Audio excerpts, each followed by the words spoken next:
அனைவருக்கும் இனிய வணக்கம். மோசஸ் உளவியல் ஜோதிடர், எல்பி அஸ்ட்ராலஜர், வாஸ்து கன்சல்டன்ட், சென்னையிலிருந்து.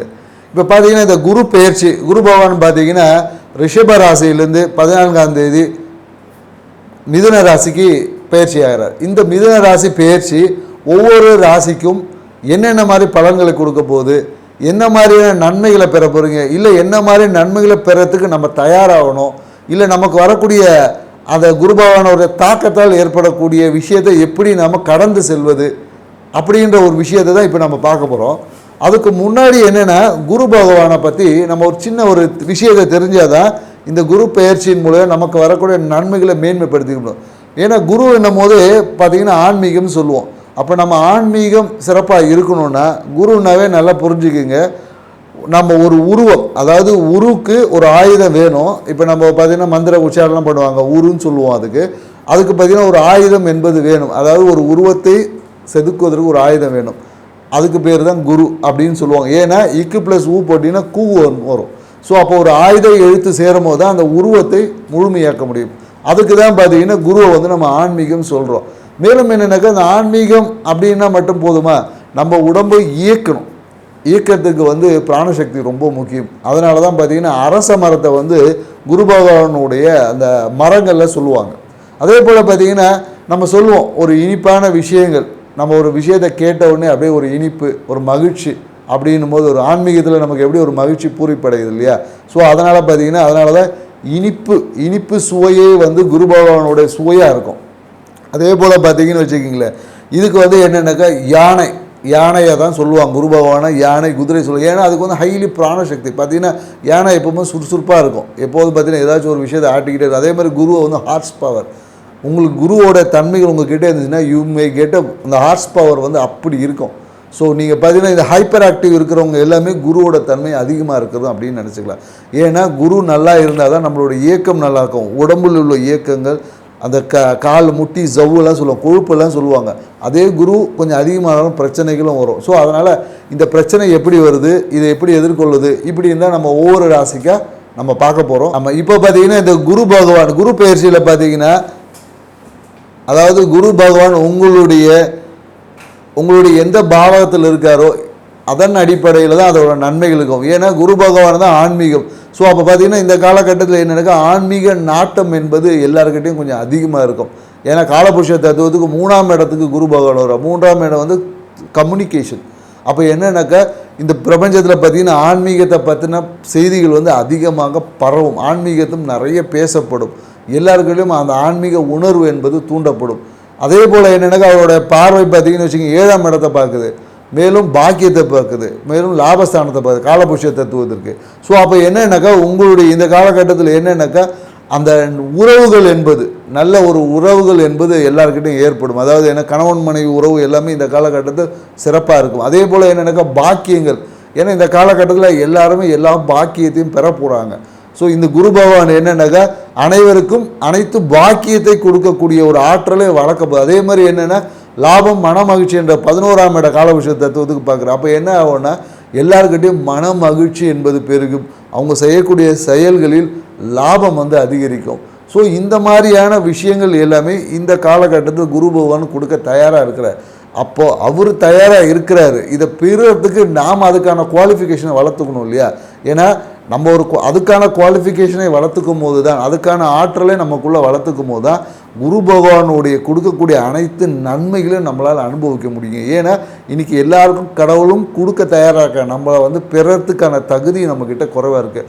அதைத்தான் நம்ம இன்றைக்கி பரிகாரம் அப்படின்னு சொல்கிறோம். பரிகாரங்கள் வழியாக, ஏன்னா நம்மக்கிட்ட ஒரு விஷயம் இல்லாததை சேர்த்து கொள்வது பேர் தான் பரிகாரம். அப்போது இல்லாத ஒரு விஷயத்தை நமக்குள்ளே ஏற்படுத்திக்கும் போது அந்த குரு பகவானுடைய அனைத்து நன்மைகளும் நமக்கு கிடைக்கும். நம்ம வாழ்க்கையில் ஐஸ்வர்யம் பெருகும், வாழ்க்கையை சிறப்பாக வச்சுக்க முடியும். மேலும் என்னென்னாக்கா இந்த காலகட்டத்தில் என்னென்னா குழந்தை பேர் என்பது சிறப்பாக ஒரு விஷயம் இருக்கும். ஏன்னா குழந்தை பேருக்கு வந்து நிறைய பேர் வந்து இருப்பாங்க. ஏன்னா இந்த வீரியஸ்தானம் என்னுடைய 3ஆம் இடத்துல தான் குரு பகவான் வர்றார். அப்போ என்னென்னாக்கா வீரியம் என்பது எல்லாருக்கிட்டையும் அதிகமாக இருக்கும்.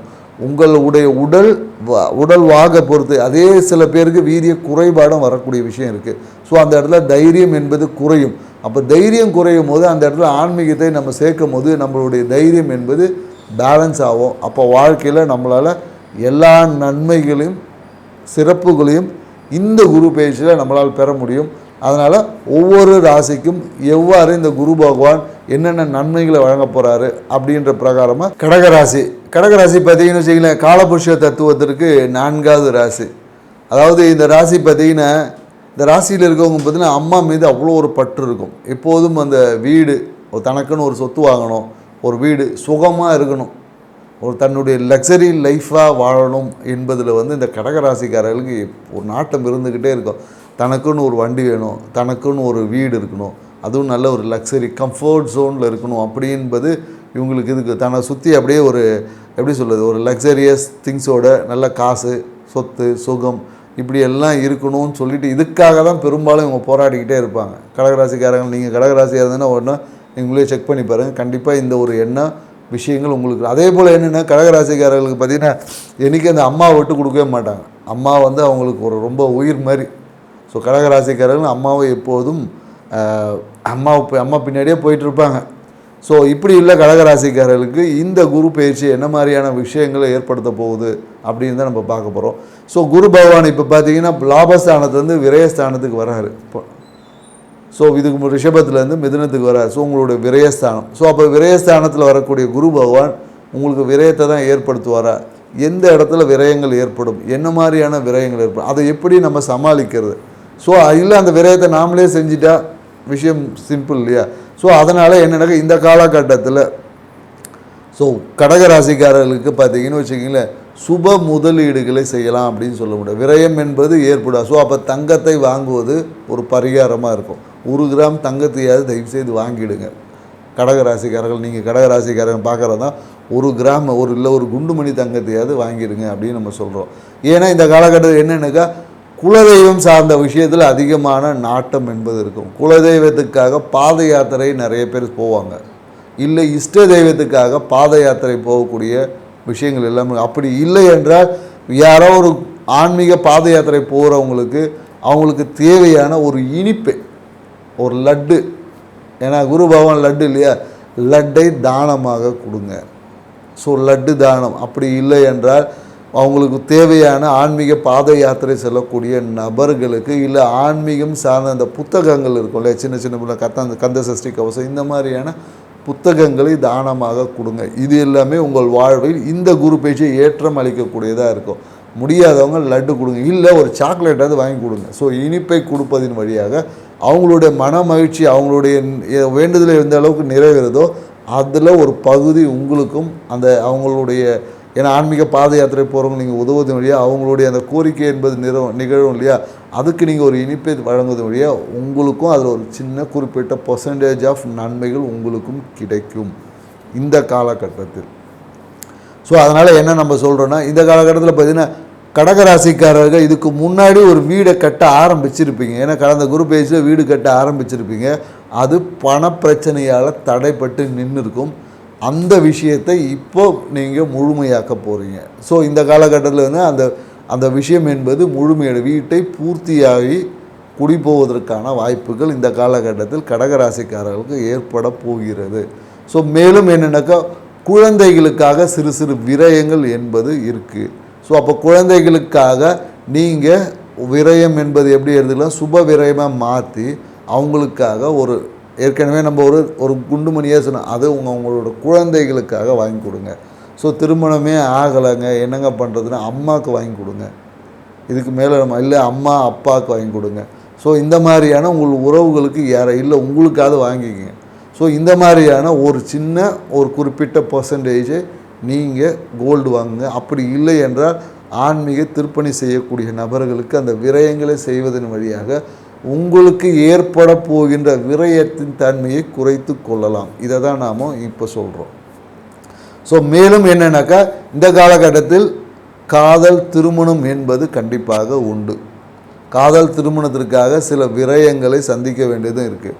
ஸோ மேலும் என்னென்னா இந்த காலகட்ட திருமணத்திற்காக காத்திருக்கக்கூடிய கடகராசிக்காரர்கள் ஏற்கனவே இப்போ சனி சனி பகவான் வந்து இப்போ 9ஆம் இடத்துல பாக்கியஸ்தானத்துக்கு மாறினதுனால உங்களுக்கு திருமணத்துக்கான அந்த நிகழ்வுக்கான விஷயங்கள் எல்லாமே ஆரம்பித்து இருக்கும்.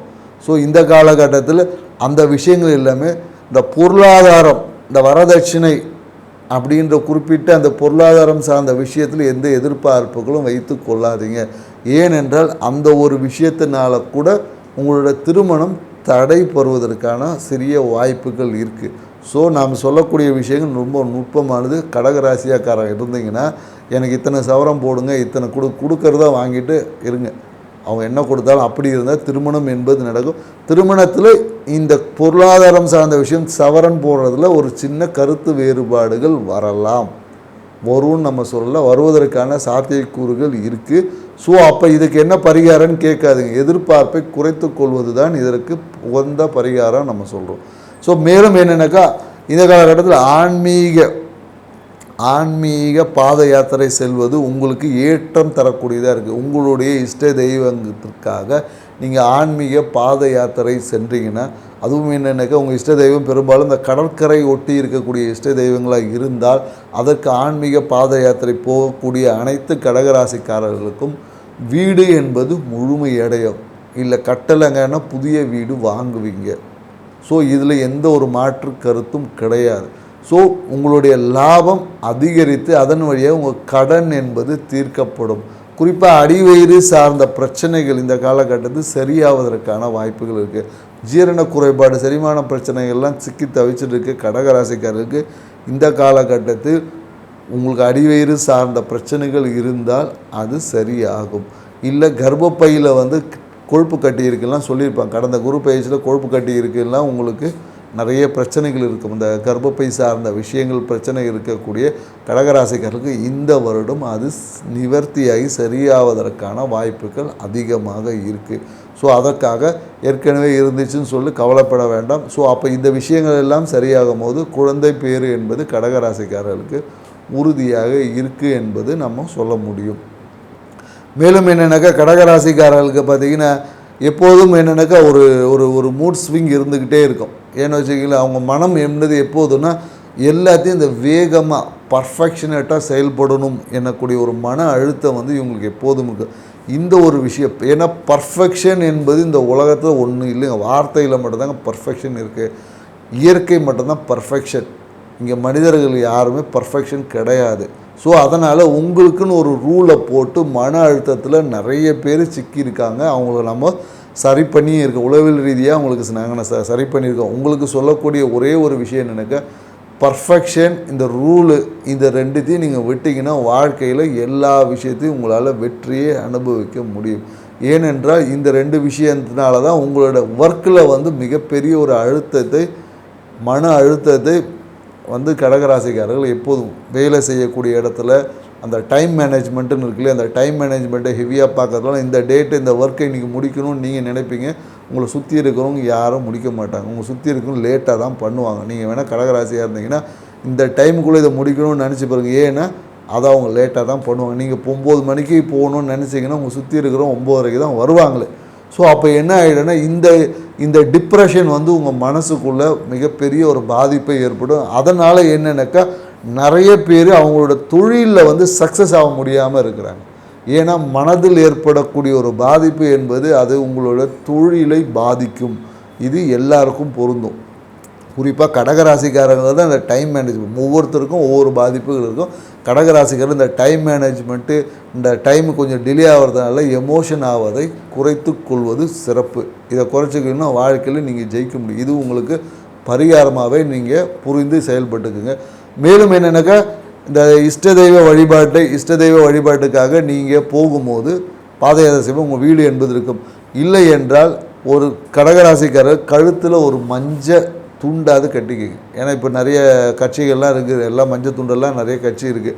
ஸோ கடகராசிக்காரர்கள் மஞ்சள் வஸ்திரம் இல்லை மஞ்சள் துண்டு, இல்லை முடிஞ்சவங்க வசதி வாய்ப்பு இருக்கிறவங்க ஒரு தங்க செயினாவது போட்டிங்க என்றால் உங்களோட பாக்கியம் எதையும் எதிர்த்து ஜெயிக்கக்கூடிய ஆற்றல் உங்களுக்கு இயல்பாகவே பெருகிடும். இது குரு பயிற்சிக்கான பரிகாரம் இல்லை, அது பொதுவான பரிகாரமே. மஞ்சள் துண்டை நீங்கள் கழுத்தில் போட்டிங்கனாவே உங்கள் வாழ்க்கை அடுத்த ஒரு நிலையை நோக்கி பயணம். உங்களுக்கு கிடைக்க வேண்டிய பாக்கியத்தை எல்லாமே இலகுவாக கிடைச்சிடும். உங்களோட சூழ்நிலைகள் எல்லாமே உங்களுக்கு சாதகமாக மாறும். நீங்கள் எதிர்பார்த்த லாபத்தை அடையக்கூடிய விஷயங்களுக்கு, நீங்கள் எதிர்பார்த்த ஒரு லாபம் என்ற இலக்கு இருக்குள்ளே, அந்த இலக்கை அடைவதற்கான வாய்ப்பு இருக்குது. முடிந்தவங்க ட்ரை பண்ணி பாருங்கள். இந்த பரிகாரம் உங்கள் வாழ்க்கை மேன்மையாக்கும். மீண்டும் இது போன்ற ஒரு நல்ல தகவலோடு உங்களை சந்திப்போம். நன்றி, வணக்கம். ஸ்ரீ குபேரன் டிவியை பார்த்தமைக்கு நன்றிகள். மேலும் இது போன்ற தகவல்களை தெரிந்து கொள்ள ஸ்ரீ குபேரன் டிவியை சப்ஸ்கிரைப் செய்யுங்கள். மறக்காமல் பெல் ஐக்கானை கிளிக் செய்யுங்கள்.